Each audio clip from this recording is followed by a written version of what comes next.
How to fix Binance not available in your region. Now, Binance is actually operating in tons or multiple countries or region out there.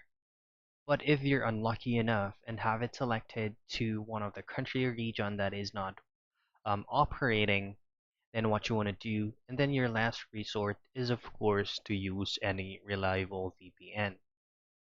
Now, if you're going to be using the mobile application like the one that is showing on your screen and this app is not available in your region, first things first is to run any reliable VPN, and if it works, you're good to go.